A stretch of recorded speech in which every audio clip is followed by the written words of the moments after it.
ಕರ್ನಾಟಕ ಸರ್ಕಾರದ ಮುಜರಾಯಿ ಇಲಾಖಾ ಸಚಿವ ಕೋಟ ಶ್ರೀನಿವಾಸ ಪೂಜಾರಿ ಹೆಜ್ಮಾಡಿ ಗ್ರಾಮ ದೇವಸ್ಥಾನ ಶ್ರೀ ಮಹಾಲಿಂಗೇಶ್ವರ ಸನ್ನಿಧಿಗೆ ಆಗಮಿಸಿ ಪೂಜೆ ಸಲ್ಲಿಸಿದ್ದಾರೆ.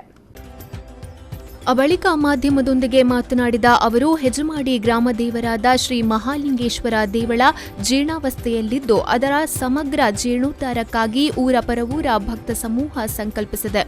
ದೇವಸ್ಥಾನ ಹಾಗೂ ಶಾಲೆಗಳು ಮುಖದ ಎರಡು ಕಣ್ಣುಗಳಿದ್ದಂತೆ. ಆ ಅಂಗ ಸರಿಯಾಗಿದ್ದರೆ ಮಾತ್ರ ಎಲ್ಲವೂ ನಾವು ಅಂದುಕೊಂಡಂತೆ ನಡೆಯಲು ಸಾಧ್ಯ. ಅದೇ ರೀತಿ ನಮ್ಮ ಗ್ರಾಮ ದೇವಳ ತೀರಾ ಜೀರ್ಣಾವಸ್ಥೆಯಲ್ಲಿರುವಾಗ ಗ್ರಾಮಸ್ಥರಾದ ನಾವು ಹೇಗೆ ಸುಖದಿಂದ ಇರಲು ಸಾಧ್ಯ? ಆ ನಿಟ್ಟಿನಲ್ಲಿ ಗ್ರಾಮಸ್ಥರಾದ ನಿಮ್ಮ ನಡೆ ಗ್ರಾಮದ ಒಳಿತಿನತ್ತ ಸಾಗುತ್ತಿರುವುದು ಸಂತೋಷದ ವಿಚಾರ. ಈ ಮಹಾಪುಣ್ಯ ಕಾರ್ಯಕ್ಕೆ ಮುಜರಾಯಿ ಇಲಾಖೆಯ ವತಿಯಿಂದ ದೊರಕಬಹುದಾದ ಆರ್ಥಿಕ ನೆರವನ್ನ ಪ್ರಾಮಾಣಿಕವಾಗಿ ದೊರಕಿಸಿಕೊಡುವ ಭರವಸೆ ವ್ಯಕ್ತಪಡಿಸಿದ್ದಾರೆ. ಇವತ್ತು ಪ್ರಸಾದ ಸ್ವೀಕಾರ ಮಾಡಲಿಕ್ಕೆ ಬಂದಿದೆ. ಬಹುತೇಕ ಸುಮಾರು 700-800 ವರ್ಷಗಳ ಇತಿಹಾಸ ಇರುವಂಥ ಒಂದು ದೇವಸ್ಥಾನ. ಅದರ ಪರಂಪರೆ, ಕಟ್ಟುಪಾಡು, ನಿಯಮ, ವ್ಯವಸ್ಥೆಗಳು, ಪುರಾತನ ಇತಿಹಾಸಗಳು, ಅಲ್ಲ ಕಲಾಕೃತಿಗಳು, ಅಲ್ಲಿಯ ಆಧಾರವಾಗಿರುವಂಥ ಪಳೆಯುವಿಕೆಗಳು, ಇದನ್ನೆಲ್ಲ ನೋಡಿದಾಗ ಇದರ ಇತಿಹಾಸದ ವಿಚಾರಗಳು ನಮಗೆಲ್ಲರಿಗೂ ಅರ್ಥ ಆಗುತ್ತೆ. ಈ ದೇವಸ್ಥಾನದ ಜೀರ್ಣೋದ್ಧಾರ ಮಾಡಬೇಕು ಅಂತ ಹೇಳಿ ಭಕ್ತಾದಿಗಳಲ್ಲಿ ಹೊರಟಿದ್ದಾರೆ.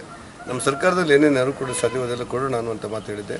ಈ ದೇವಸ್ಥಾನ ಹಿಂದಿನ ಗತಕಾಲದ ವೈಭವವನ್ನು ಮತ್ತೊಮ್ಮೆ ಪಡಿಬೇಕು ಅನ್ನೋದು ನಮ್ಮೆಲ್ಲರ ಆಶೆ ಮತ್ತು ಆಶೆ.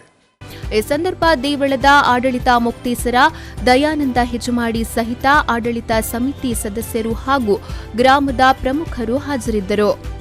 ಸುರೇಶ್ ಶರ್ಮಾಳ್, ವಿ4 ನ್ಯೂಸ್ 24/7 ಪಡುಬಿದ್ರಿ.